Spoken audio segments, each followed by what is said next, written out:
Yes, yes, right here.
أعوذ بالله من الشيطان الرجيم بسم الله الرحمن الرحيم وصلى الله على سيدنا محمد وعلى آله وصحبه أجمعين. Inshallah, this is the second lesson of the Usool Al Fiqh. As we mentioned last time, like Usool Al Fiqh needs a lot of attention. You need to listen carefully because this knowledge is very, useful in Islam. Okay, but they made it in the way like every single word count. Every single word that you have, when they say something like a rule, everything count. Every word make a rule. You will have a rule from every word. Okay, so that's why I took my time. At the beginning, I explained to you what is usul, what is fiqh, and how you can make a ruling from that. Okay, inshallah, today, as we mentioned last time, we didn't finish the definition of usul and fiqh. Okay, so in the paper that you have in front of you, if somebody can read it for us, we said usul al fiqh. If you wanted to just put the tashkil on it, if I'm talking to those who really, if you can read the Arabic without the vowels, that's fine. If you can't read it, I'll put the vowel for you. Usool Al Fiqh. This is the word, okay? On the top. What is Usool Al Fiqh in the English? Sometimes they give the definition to, they say, the proofs of understanding. Okay, Usool Al Fiqh. Or they say principles of jurisprudence. This is the whole thing. Usool Al Fiqh means the principles of jurisprudence. Okay, so, and last time, if you remember, I divided the word. This whole thing means the proofs of what? The understanding or origin of what? Yes, this could be that. Or fundamental of? Roots, basics. Basics of understanding. Okay. All those meaning, usul can have that. That's why we have 5 definitions linguistically of usul here. So that's why when you go down, you see al-aslu lughatan. I'll write this here. Al-aslu lughatan. I want you to understand this word. What is al-aslu lughatan? What is lughatan? What is lugha? Language. Lugha means language. So the definition of asl, we said the word usul is, it's not one, it's plural, right? So take one, anytime in Arabic, if you wanted to define something, you have to break the word. If it's plural, you have to break it and use the singular in order to define it. The root of the language. Yeah, the rule of the language is supposed to be one. You cannot just use the plural and explaining to it. Explaining that to us. We may not understand it. But if you break it to the roots of the word, we may understand that. So that we came from, usul is plural. If you're talking about one, then it's what? Asl. Say it. Asl. Al-asl. Okay. Lughatan means linguistically. Al-aslu lughatan. The word asl linguistically, okay, is mean. The first one is mean what? Ad-dalilu. Ad-dalilu. If you wanted to put tashkil on your paper over there so you can remember. Let me.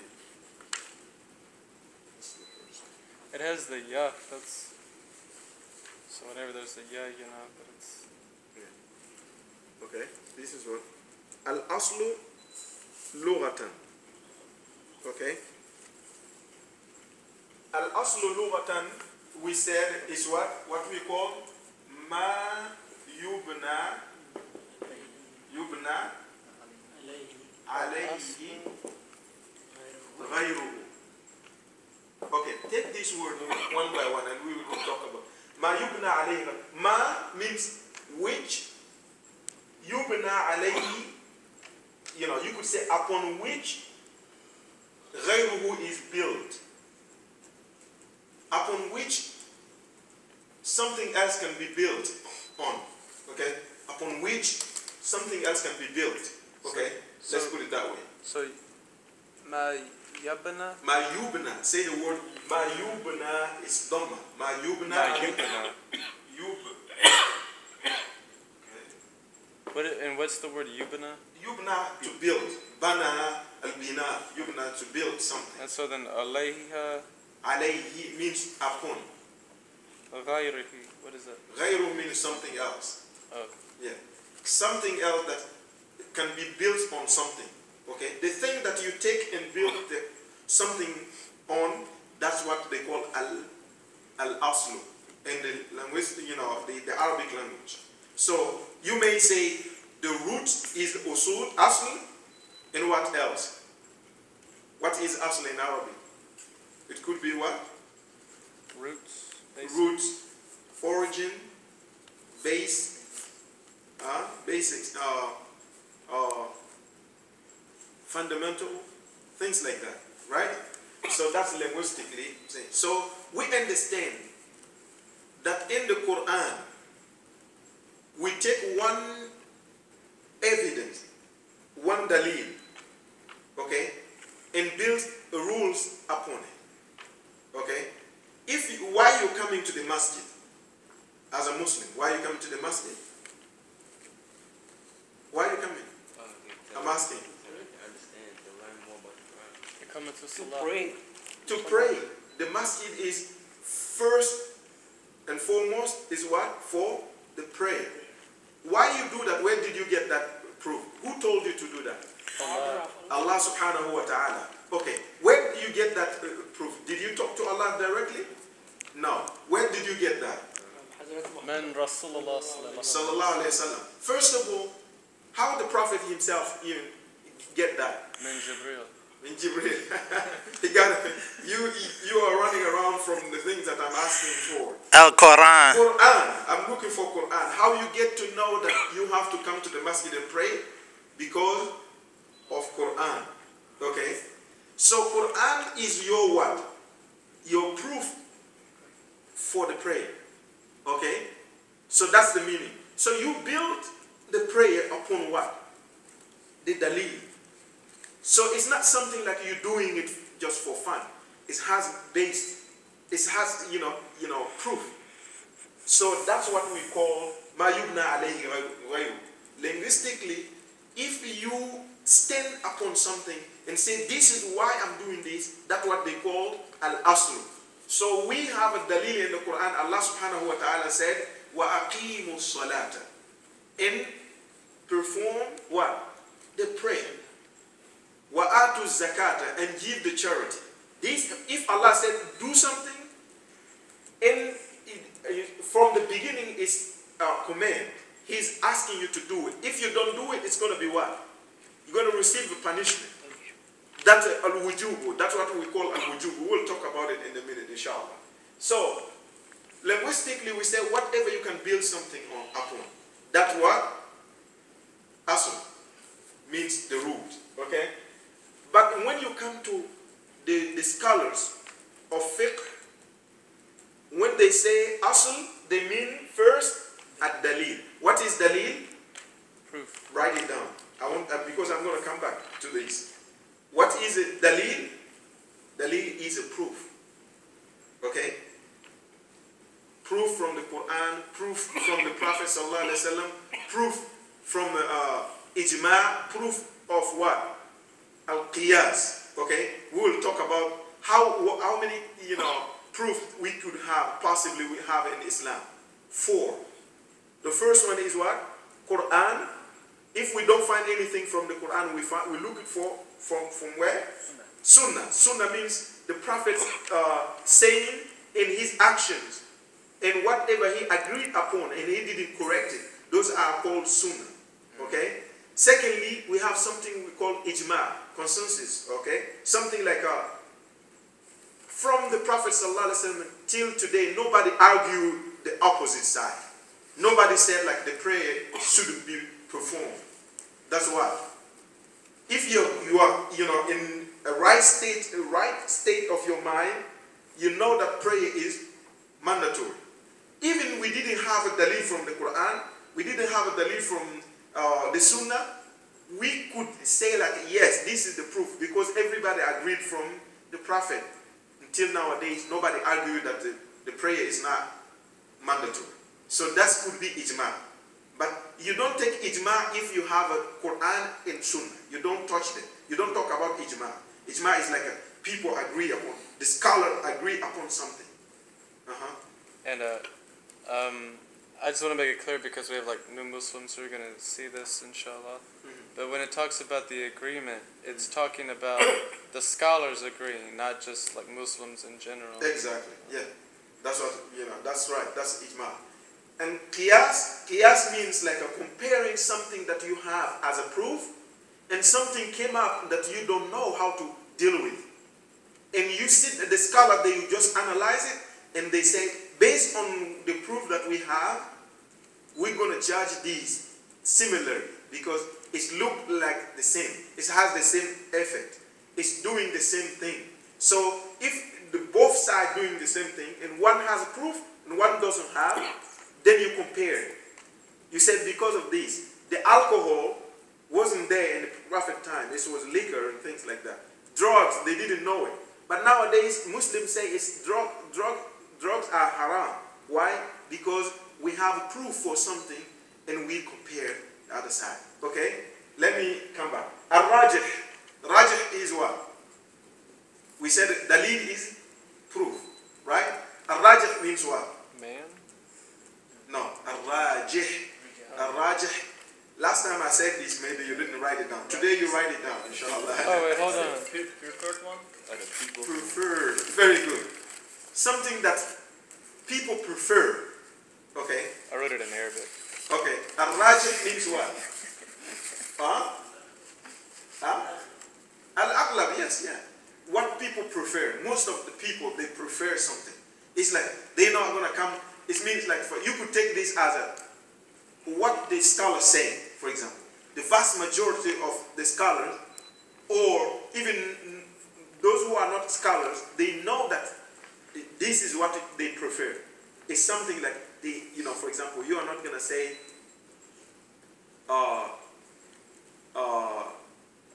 I gave an example last time, you remember? Like when you speak in English, you say something like a gona or something like that. Oh, gonna, yeah. Yeah, you find like most of the people say like that's not proper English, right? What is their proof to argue upon that? Because they have something like people always agree upon. People, know that that's the proper English. Even though it's not coming from Allah, but it's something like people agree upon. So they prefer that. That's what they call al-rajih. Write it down if you have it. You haven't finished. Write it down so you can remember. Salas. The third one is al-qa'idatu al-mustamirra. Al-qa'idatu al-mustamirra. What is a qa'ida al-mustamirra? Qaida base. Qa'ida is a rule that is continuously, applicable. Qa'idatu al-mustamirra. Qa'idatu al-mustamirra. Okay? Rule that, continuously is, people use it. Okay? It's a rule. Normal rule. Let me give an example. If somebody say, I saw a lion. I saw a lion. Okay? It's a saying. What comes to your mind right away? Africa. Huh? Africa comes to your mind? So it means like there is no lion in the world except in Africa? That's just the first thing that comes to my Just mind. take the word that I said. Don't go to the... This is what I'm talking about. When you go beyond the meanings of the word, you miss the point. What is a lion to you? Animal. That's what you look for. Do not go beyond the words. Africa. But okay, we can continue. Lion is an animal that is very strong in fight. Most of the time can devour you, right? So when somebody say, I saw a lion, what comes to your mind right away is what? Is the animal, right? Animal with 4 feet, right? That's what comes to your mind. But it could mean in Arabic, somebody trying to be, talking like when they use a big eloquent in Arabic, he may say like I saw a lion on the minbar. Make him khutbah. What comes to your mind then? It's a lion. You think, just make it real. Somebody, you could say, I saw a lion. Malcolm X. How you compare? You know that lion is very strong and brave and things like that. Like a fiery speaker. If you call somebody a person who you say like he is a lion, what do you mean? He was like a lion. Okay. Really? You don't mean the real lion. You mean what? Somebody who is Like a lion. yeah, like a lion. So those are the things. So, qaida mustamirra means like if something, you mention something, always people's mind go to the origin of the thing. They don't see what is like a figurative, meaning. Okay? Lion has a real meaning, an animal, but you could use it to mean something else. If you mention it, people always go back to the origin. They don't think about figurative meaning. You understand that? So that's a rule that we use all the time. So you mean we have to interpret the Quran literally, is what you're saying? That's the rule? I would come am I back. completely wrong? This is complicated. You have to take the meaning like that. When I mention a lion, what comes to your mind? Leave Africa first. What comes to your mind? We said it, an animal. And what kind of animal? Very strong. A beast like him. Yeah, khalas. But when you call a person a lion, what do you mean? He's strong and he doesn't fear anybody. That's a figurative meaning. Okay? But when I mentioned, I didn't distinguish between the two. You always think about the real animal. You don't think about a person, right? So this is the rule here. Okay. You understand? Yeah, they have a saying in English, when you hear hooves, you think horses, not zebras. Okay. That you could take that. So when I mention something, you always go back and think about the origin. You don't think about figurative meaning. Okay, you don't think about a person when I say lion. So that's what they call qaida. It means the rule that always focus on the reality of the things. That's what I meant. You interpret it literally, not figuratively. Yes. Yeah. Yes. That's what I was So you always do that. Okay? When something mentioned, they call this al-aslu. Okay? When they say aslu, it's a qaida al-mustamira. Means the explanation that I mentioned. When you hear aslu, you may sometimes mean that it's a rule that goes back to the origin. You always think about, the real thing. You don't think about figurative, meanings. Okay? The fourth one is what? Al-maqisu alayhi. Material? Maqis alayhi? I don't know. Maqis alayhi means what you compare with. Okay? If you have a pen, just write it down. Al-maqisu alayhi, what you compare something with. Okay? Okay, can you give me an example in the Sharia, something that you compare with and make the rule out of it? Like when they would make the sunnah prayer on the camel, and so they say you can make a sunnah prayer, the salah, in the car. In the car. Very good. Very good. That's your al-maqisu alayhi. Al-aslu, then you use al-maqisu alayhi. What you compare with, you say al-aslu in praying in the car is what the Prophet sallallahu alaihi wasallam did while he prayed on the camel. So which one you compare? You compare praying in the car with what the Prophet sallallahu alaihi wasallam did. That's what they call al-maqisu alayhi. So based on rajaha and al-maqis alayha, we could say it's okay to make the wudu over cotton socks. Yes, those are the you compare it, and then you have a lot. Down the last thing that we have is al-amrul mustashabu. The aspect that comes with something. The aspect that comes with something. Let me give you an example. If you go to somebody kind of accuse you with being a devil worshipper. No, that's the judge is not going to judge you. When you go to court, somebody stealing, for example. You steal something from, you didn't steal, but the person accused you that you did it. When you go to the judge is not going to see you right away as a criminal in the beginning. He will take you as somebody who is what? Innocent. He has to do that. Otherwise, he's going to oppress you. It's not correct that you have a person right away like a victim. You should think like he did it. The judge is supposed not to do that.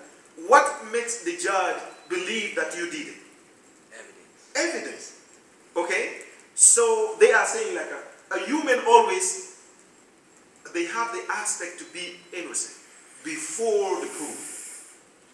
You have, everybody is innocent until something came up as a proof. Okay?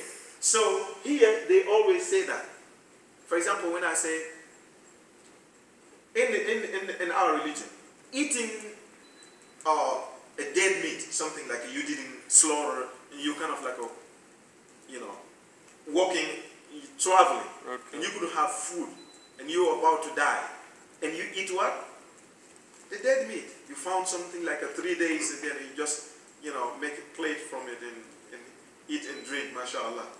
You're supposed not to do that, okay? But why you did it? Because you're hungry. So it's opposite of what it is. In the reality, you're supposed not to eat it. But because of you're hungry and you couldn't survive without eating it, then you eat it. So the aspect being, prohibited is still there until, you face those difficulties. Okay? So you have how many? 5. Okay. I'm going to ask you questions. Now, if you remember the meaning of all of this, I will ask you a question. Ali radiallahu anhu, he said something. He said the period of the pregnancy, the least period of the pregnancy is how many? 6.5. 6 months. He said 6. Okay. Ali said that. 6 months? Yeah, 6 months. That's what he said. He said a long time ago, Ali said a good time. End of 6 months. But where he get this point? Where he got the idea? The Quran? In the Quran. Right, because I read that in the Quran. Okay. Allah subhanahu wa ta'ala said,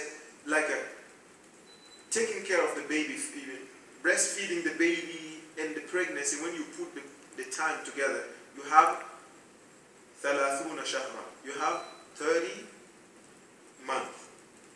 Okay? And he said elsewhere that when you're breastfeeding a baby, and taking care of the baby, you have to do that in 2 years. Okay?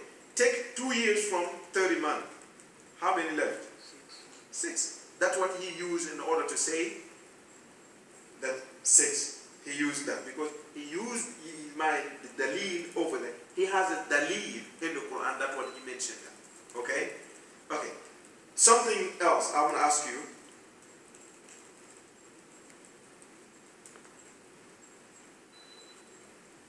okay, what is your asl in fasting Ramadan? What is your asl in fasting Ramadan? There is the ayah in the Quran. Okay. The Quran and Sunnah. You remember the ayah? Can you tell just 2 words or 1 word?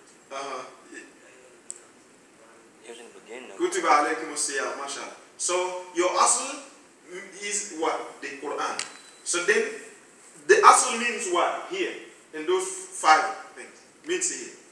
What? Which one? Which one? Dalil. Dalil. Very good. The first one. When I ask you this type of question, you use the dalil.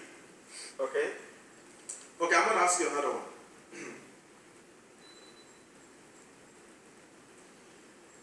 And I say like Al-Aslu, the origin of the statement is the real meaning, not the figurative meaning. Which one do you choose in here? What is Aslu here? Al-Qaidatu Mustamra. The third one, right? Al-Qaidatu Al-Mustamirra. Al-Mustamira. Okay, very good. Another one I'm going to ask you.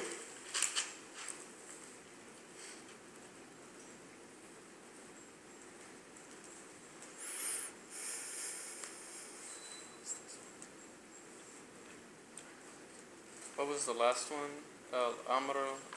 Al-Mustashab means the aspect that followed a person. Okay? Being innocent, for example. Oh, yeah. Being innocent is an aspect that followed you all the time. You are not from the beginning guilty until something comes and prove it.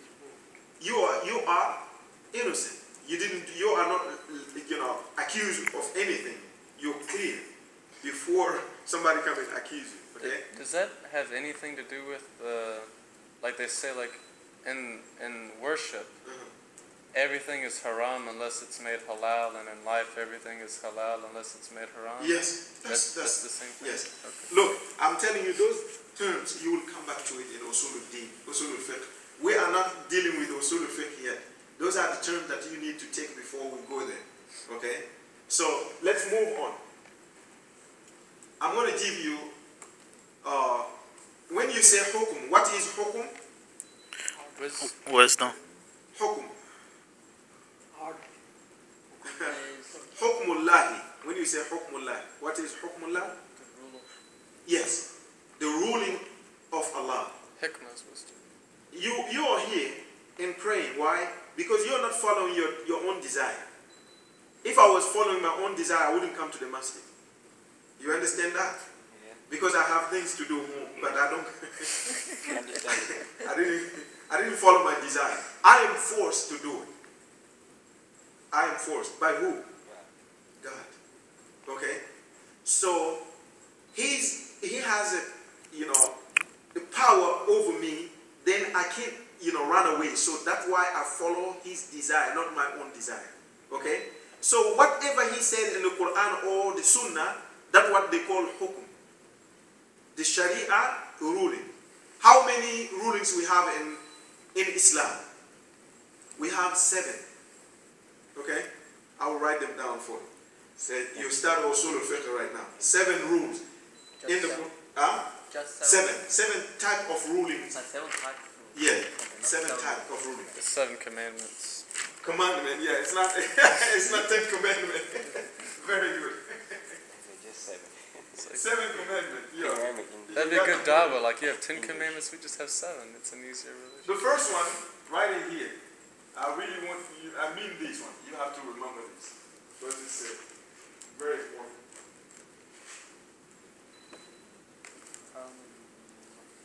Wajib. The first one is what? Wajib. The second one is? What does wajib mean? I will explain to you. Mandu. Mandubun. Third one is? Muharram. Haram. Oh, haram. Haram. Okay.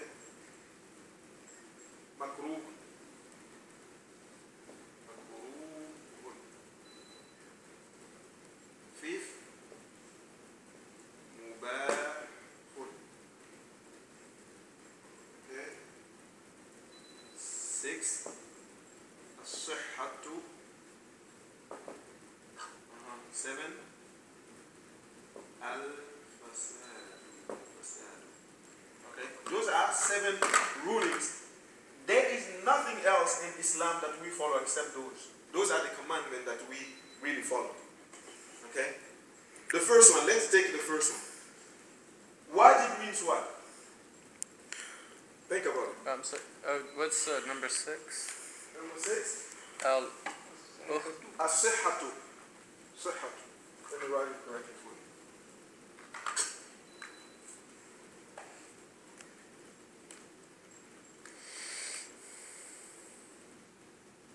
Sihhatu. Okay? Oh, okay. Okay? Let me check some stuff here. Wajib, who can give me the meaning of it? You have to do it. Your obligation. Good. Obligation. Obligation is wajib. Write it down. Obligation, wajib. And wajib sometimes is called fard. Good. Fard. How you feel? Isn't that the fard is stronger than the wajib? Fard. Fard, let me tell you, this wajib means it's in general. But when you say fard, you're talking about the jurisprudence, like actions, praying, fasting. Okay, like the salah, for example. In the salah, you have fard and sunnah. Like if you miss Surah Al-Fatiha, you didn't recite Surah Al-Fatiha in the salah, you missed what? Fard, not wajib. Okay? Wajib is broad meaning of something being mandatory. Fard is like a specific part of your worship. Okay? For example, the wudu has a fard. When you make wudu, for example, not washing your face is you did something great that you have to repeat the wudu, and that's fard. Washing your face is fard in wudu. Okay? So fard means it's like a jurisprudence terms. If you do it, you complete your action. Your worship is complete. But if you didn't do it, then what? It's not valid. That's fard. But when you use the wajib means everything in our religion that is prohibited. Oh, is mandatory. Sorry. Something like it's mandatory. Like respecting your parent is what? Is wajib or fard? Wajib. Wajib. Good. It's not fard. You don't use the word fard because fard is not a worship to Allah subhanahu wa ta'ala. Okay? So respecting your parent is wajib. You get that? It's mandatory upon you. Okay? What else? What else you can give me as an example? What is wajib in our? For example, in the Masal al-Hanafi, we are saying the prayer for the Eid prayer, it's wajib. It's not fard. Oh yeah. For example, that's what I'm saying. The Eid prayer, like the salah, like coming to the masjid and going to pray, is wajib. It's mandatory upon you to come. But when you come to the prayer, the Eid prayer, what is fard in that Eid prayer? Takbirat al-Ihram, saying Allahu Akbar, in reading Surah Al-Fatiha is fard. You are not talking about wajib in that. It's fard means it's attached to the actions that you do. But the Jummah prayer is, the Friday prayer, is fard. It's fard? Yeah. Then we call it wajib. Yeah, it's wajib. You don't use fard over there. But by the way, fard and wajib is the same. They are the same. They mean something like it's mandatory. But how you use them, that's the point. When you use them, you use the fard when it's come to. That's why they say fara'idu salat. Fara'idu al-wudu. You heard of that? The fara'id al-wudu. The part of the wudu that is fard. Right. Okay? Yes, sir. Fara'id al-zakat. They say that. What is? So when you talk about fard, you are talking about something like if you don't do it, your action is not valid. That's what you're looking for. But when you talk about wajib, you mean the whole belief of the thing. I believe that salah is what? Wajib. Upon me. Okay? This is the understanding and the belief that you have in your heart, in your mind. You're saying like this thing is supposed to be mandatory. But when you come to it, how to accomplish, how to fulfill the action, what is necessary to fulfill your action, that's what they call what? Fard. You understand that? I understand what you're saying, but Okay. I was taught differently. Yeah, but yeah, I know what he's talking about. Like he meant with the Hanbali madhab, like they got divided in a section of like what's farad of the salah, then what's wajib. Like say, if you don't know Surah Al-Fatiha, then what's farad is like you say the best 4 parts of speech. But if you know Surah Al-Fatiha and something was simple from you from the Quran, then you should recite that from the wajibat. Like That's what I'm saying. It's going to turn to be the same thing. Those madahib that you're talking about, I studied them. I know what you're talking about. Madahib al-Arba'a, they have their way of seeing things. All the madahib, 4 madahib, they are not people, they don't bring the madhab to argue. It's not the argument. They had, for example, if you're about to write a book in your field, that is the medical field that you do, okay? What you need first in order to write, can you write everything in the medicine? You can't. You have to take what? Thesis. You have to know what you're writing and put the title, right? So the title in the back of the book, what you're going to talk about that guide you inside the book, okay?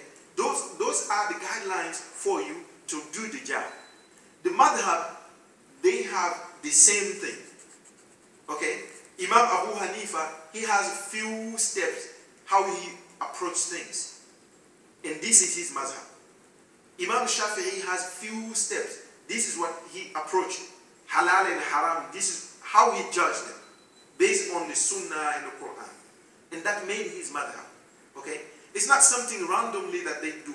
But those terminology that they use the same thing. It doesn't have the difference. But when you say, for example, wajib means what? Wajib means like, it's almost coming to the belief that you have upon a worship. Okay? That's the general idea. But when they say fard means it's like a forcing you to do something. Fard, if is not, it's like a part of the conditions. Fard is like a condition of something. If you wanted to go to apply for a scholarship for something like that, what they ask you first? They ask you many questions, and based on your way of responding them, they tell you you are eligible or not. Okay? So the things that they ask you to bring so that you can be qualified for it, those are called fard. It's not wajib though. Wajib means like everybody should go and fulfill everything. I'm not forced to go to apply for scholarship, right? When you say wajib, you mean like everybody should go and apply for scholarship. But no, I'm not forced to do that. But if I decide to go, then the fard will come. Because what? I have to bring qualifications. Fard is a qualification. But wajib means in general, what you should do. You understand? No, I understand you. Okay. So even you go back to the Shafi'i, you will find the same thing. It's not something divided like you can say my madhab say like no. They all have the same thing. Shafi'i and madhab, Imam Ahmad, and they all see the wajib and fard the same. They use it when it's come to the jurisprudence. They use fard. When it's come to aqidah, for example, believing. You, for example, it's wajib upon you to believe that Allah is one. Right? But it's not fard. It's not fard. You understand that? Okay. Believing that Allah has angels is what? Wajib or fard? Wajib. It's not fard. You can't use the term fard over there because it doesn't make sense. Fard means a condition. Okay? Fard is condition to fulfill something. But wajib means the mandatory to do, to believe in it. Okay? isn't belief in the angels one of the conditions to being a Muslim? It's one of the conditions. But it's like it fulfill what? It will fulfill your faith. So fard is for action. Yeah. Literally, it's not exactly, but just take it as a condition to fulfill something. That's fard. Okay? Wajib means what? The whole body. How Allah judge it. Okay? It's mandatory. It's not lawful. It's haram. It's okay to do it. Things like that. That's what they call wajib. Okay? And we will talk about this in details, inshallah. Mandub is what? Who can tell me mandub? If you can do it, it's better for you. Okay. Recommended, something recommended. Okay? That's mandub. Like 2 rakahs before Fajr? Yes. No. 2 rakat before Fajr is sunnah mu'akkada. That's going to go to, like, closer to. It's not here, it's not over there. It's kind of like between here and here. So like wajib is 1 and mandub is 2. So 2 rakahs, so sunnah mu'akkada is like a 1.5? Yeah, something like that. It's between, it's like it's above this. It's not only, recommended, but it's higher than that. So that's why we said Usool Al Fiqh is complicated. So you have to pay attention to those names, because every dot you have something holding into it. So you have to understand that. Mandub means what? For example, giving a salam when you enter it. Giving a salam. Yeah. Okay, that's good. That's it, you answered it. But when you say salam to somebody, It's wajib to return it. yes. For them. Yeah. When you already said the salam, you saying it initially is not wajib upon you. Okay? It's sunnah mu'akkada. It's like between mandub and here. Okay? It's very emphasized. You have to say salam to your brother. But after the person announced and he said salam to you, it will elevate to come to here. You have to do what? Respond. You have to answer the salam. If you don't do so, Allah will punish you for it. Okay? That's it. Wajib means if you don't do it, you will be punished. Okay? Mandub means what? Recommended. If you didn't do it, it's not gonna, you're not gonna receive the punishment, but it's what? You will lose a lot of, you will lose a lot of opportunities. You will lose something. For example, smiling to your brother. Yes. If you don't do it, you lose a lot of things. MashaAllah. But Haram means what? Is jihad wajib or mandub? Jihad? Jihad is, if it's upon you, it's like you are the one who's supposed to go. For example, the time, for example, may Allah protect us, like a Muslim have to go to war against a nation or something like that. If that happened and everything fulfilled, like it's al-qadi, call upon the jihad and all of that clearly, and we are living under the Muslim rulings nowadays, have a khalifa, and everything is organized, and the al-qadi and the khalifa, they said we have to go to jihad. It's mandatory upon you. If you are healthy and wealthy, you could go. What's that called? The Fardu Kifaya? Fardu Kifaya. Fardu Kifaya. But when that's the case, nobody else could do it. If you don't go, then something missing, it will turn to be Fardu Ayn upon you. It will be you have to go. Okay? We'll come to that, inshallah. Mandu, you know that, recommended, right? Haram is what? Prohibited. Prohibited. We hear that word all the time. MashaAllah. Prohibited. Makruh is what? Disliked. Yeah, please don't do that. Disliked. Okay. Give me an example of disliked. Something disliked in Islam. Imam Shafi'i said, for instance, praying behind the one who shaves. It's what? It's makruh. Yes, that's a reality. Okay, so other things. Imam Hanafi is praying without this one.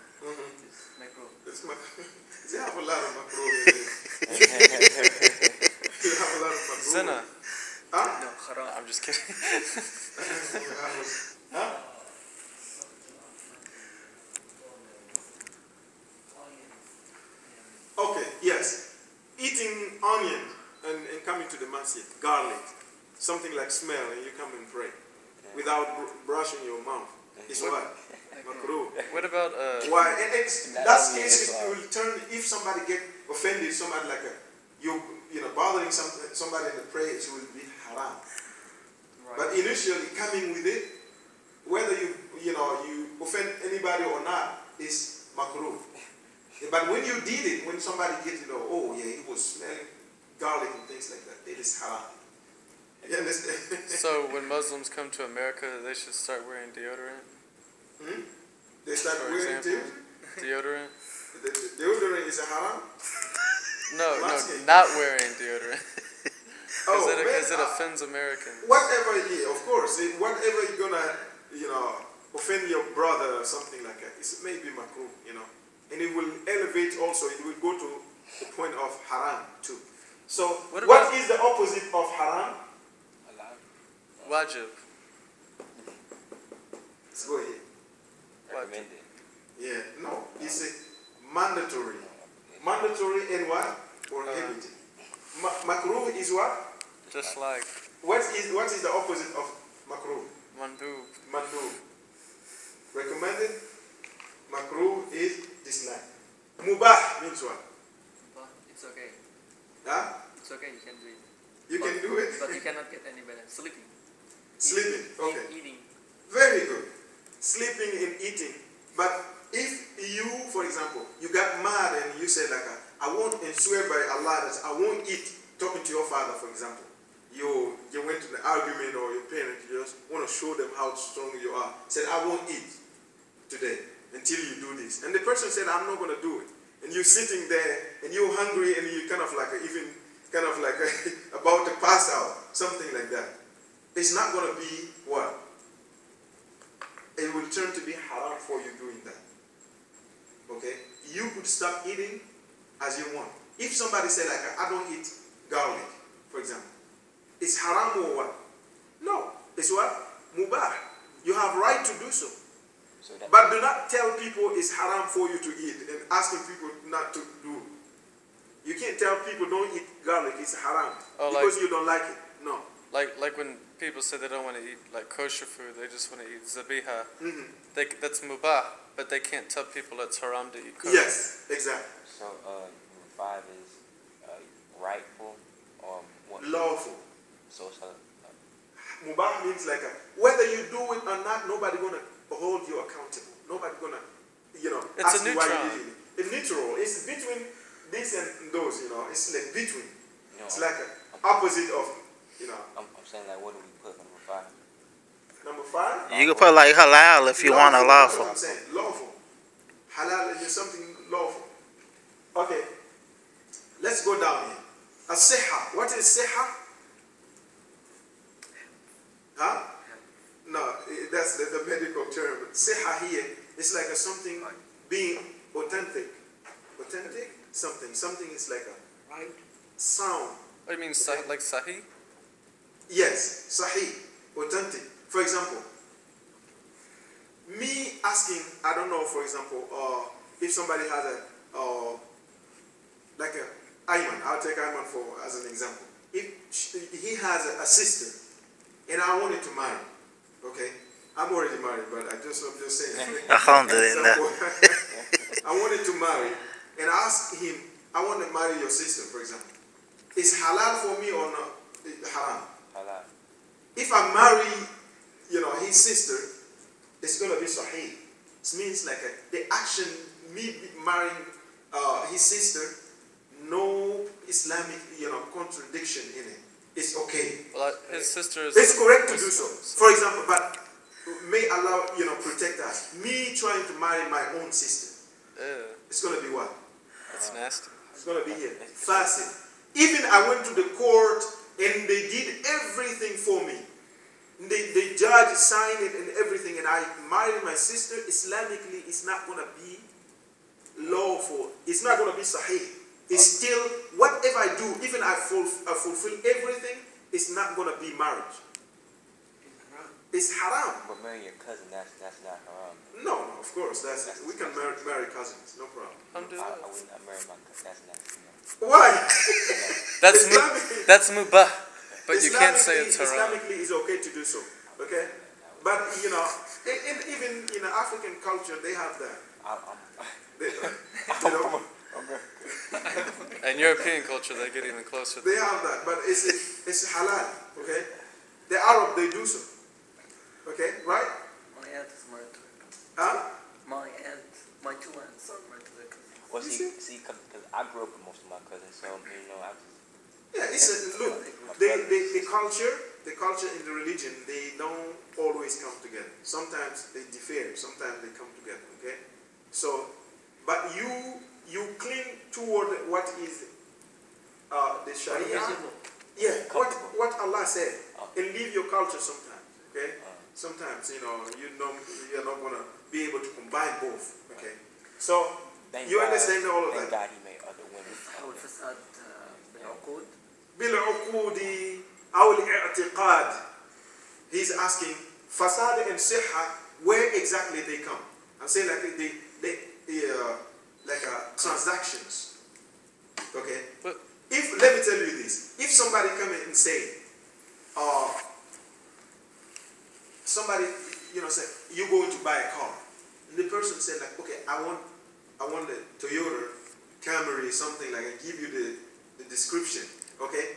The person said, yes, I will sell you Toyota Camry.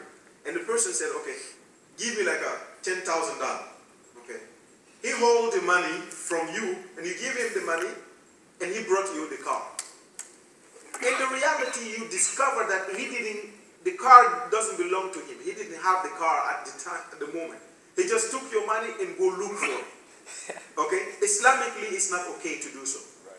That's what? The transaction is fasid. It's not okay because you cannot sell something that you don't have. But you could say to the person, okay, I don't have it, but I have a friend, or I'm going to look for it. I'm doing this as my business. I will look for it. What kind of car you want? The person will give you the description, and he will say, okay, it's going to be between this and that. I will look for it for you. And we will bring it, and you pay with it. Then that's fine. But taking the money and doing every transaction before you bring the thing is fasid. Okay? So those two always deal with the transaction sometimes. And sometimes they believe. Okay? They believe. أنت تعتقد إنه we can believe in the afterlife, but then we can say like if we're gonna die and then if everything is there, then that's fine. If it's not there, then we're not. We did not lose anything. Yes, something like that. That's a fasad al-i'tiqad. Somebody say like, I will be a Muslim and pray, but I am doing so because if I die and I find Allah there, then I'm safe. But if I didn't find him there, what they were saying is not right, then I didn't lose anything. Somebody say that and turn to be a Muslim. It's what? Fasid. It's not going to be okay. So the meaning of this means sound, something authentic, sound. Fasid is the opposite of it. Not sound. Okay. Those are 7 commandments of Islam. كيف الفساد مختلف من حرام ليانهم؟ Haram means like fasad, let me give you the fasad is like how you do the transaction, and that will make it fasid. Okay? Fasad has 2 pages. Let me finish it. Pages. You have 2 pages. If you do it in this way, it's sound. If you do it in this way, it's what? Not sound. That's a fasad and siha. But haram is fixed. It's not going to move to anything else. It's exactly the thing that Allah said haram is haram forever. Oh, like there's no halal way to drink alcohol. Yeah. How are you going to make alcohol halal? Take the alcohol out. You can make 7 circles around it. Okay, it's not a joke. You can't make this haram, okay? You cannot make it halal. Haram is fixed, it's not going to move. Oh, so that type of joking is a fasad. Exactly. Because you can joke in a halal way. Okay, I'm going to stop here today. We have how many? 7. Remember this, we're going to study them in depth. It's not something like we just take it down. We're going to to study this and finish the rest of what you have on the page, okay? On Sunday, okay? So I think a better way of saying Sahih and Fasad would be to say like proper and improper. No, when you say proper, everything can be proper and improper. I can make wudu in proper way, and I can make wudu in proper way. So everything is, most of the time you find like our worship, you could do it properly or not. But fasada and siha, they are not that way. There's a transaction. There's how you pass the thing. How you get to owe somebody property. Okay? You have a chair, you're selling the chair. It doesn't belong to me. If I take it, it's haram for me to do so without transaction. But by the time that I want to take the chair, I have to talk to you with the transaction and address you, and you agree and you give it to me. Then it's my property. When you come back and take it, Allah will punish you for that. That's fasad and siha. How you do the transaction. How you, come to something. For example, we said believe in your heart. How you believe in Allah. Do you just have it two ways? Like somebody in the morning, Ramadan or, Ramadan, you said like, okay, you woke up in the morning, you didn't have an intention that you're going to fast. Okay? But something like 1 o'clock, somebody said like, oh, we are fasting today, Ramadan. Why you didn't fast? They said, oh, okay, I'm fasting. From morning, I didn't eat anything. What you did, it's not okay because you didn't take the intention from what? From the beginning. Okay? How you do that? That's fasting. Even you fast, it's not Ramadan. You have to come back and fast again. Okay? That's not sahih. But if you're doing the salah for extra reward, that you can do that, right? Yeah. When anything you do, if you miss the intention, you get a reward, but it's not gonna take the wajib, being wajib from you. It's not gonna be a Ramadan fast. Yes. You have to make that. Clear? You have the seventh commandment? Nah. Yeah, we are not going to follow his commandment. Okay? We don't want to look like other nations. This is the religion. Hukm shafi'i. This is what they call hukm. Hukm, the ruling, we have 7. Okay? Other than this, you can find other than this. It's just this. If something is not halal, haram, it's going to be what? Mubah. Mubah means halal, okay? Okay. Well, but shouldn't there be 8 with the sunnah mu'akkada? The sunnah mu'akkada is not fixed on something. It's some links that will push the sunnah to be mu'akkada and ghayr mu'akkada. We'll talk about that. So is it like a type of mandub? Sunnah mu'akkada? Sunnah, yes. Sunnah is not, if you don't do it, you are not going to get, Allah is not going to punish you. But if you keep doing it, you're moving toward what? Wajib. So it's like a super mandub. Yes, super mandub. Exactly. Okay. Mandub. Any question? No? Okay. Well, I think we took time today, inshallah. May Allah make it easy for us.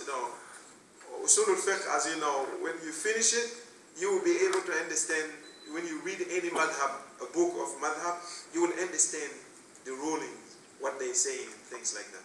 Okay? It's a good topic, but some people just, because it's a lot of thinking in it, most of us don't really like it. I remember me myself, the beginning when the first time to listen, I was sitting there, man, and they let you memorize the terms and all of that. I didn't like it, but later on I found that there is no way to really make fatwa if you don't know it. Okay? So inshallah, we ask Allah subhanahu wa ta'ala to make it easy for us. Amen. Inshallah, hopefully I'll see you on Sunday at the same time, inshallah. Inshallah. The paper that I gave you, just review it, okay? And we will continue from there next time, inshallah. Inshallah. So, Wa alaikum assalam.